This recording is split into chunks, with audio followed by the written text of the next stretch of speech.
राज्य निवडणूक आयोगाची आज पत्रकार परिषद होणार आहे। आगामी निवडणुकीच्या संदर्भात ही पत्रकार परिषद असल्याची माहिती समोर आली आहे। आज राज्यातील पहिल्या टप्प्यातील निवडणुकीची घोषणा होण्याची शक्यता वर्तवण्यात येत 31 जानेवारी 2026 पर्यंत राज्यातील सर्व निवडणुका घेण्याचा निर्देश कोर्टाने दिला आहे। त्यानुसार आयोगाकडून तयारी करण्यात येत आहे। राज्यातील निवडणुका 3 टप्प्यात होण्याची शक्यता वर्तवण्यात येत आहे। पहिल्या टप्प्यातील निवडणुकीची घोषणा आज होण्याची शक्यता आहे। राज्य आयोगाची आज दुपारी 4 वाजता महत्त्वाची पत्रकार परिषद होणार आहे।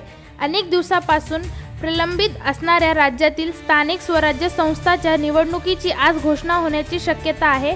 आज दुपारी 4 वाजता राज्य निवडणूक आयुक्त दिनेश वाघमारे हे पत्रकार परिषद घेणार आहेत।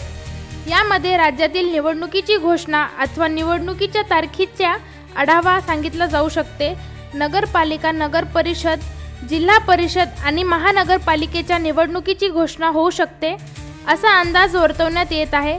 निवडणुकीची घोषणा होताच त्यावेळेपासून राज्यात आचारसंहिता लागू होणार आहे। मिळालेल्या माहितीनुसार राज्यातील नगरपालिका आणि पंचायतीच्या निवडणुकीसाठी नोव्हेंबरमध्ये मतदान पार पडण्याची शक्यता आहे। दुसऱ्या टप्प्यातील निवडणुका डिसेंबरच्या मध्यापर्यंत आणि तिसऱ्या टप्प्याची निवडणुका जानेवारीच्या 10 तारखेपर्यंत होऊ शकतात असा अंदाज वर्तवण्यात आला आहे।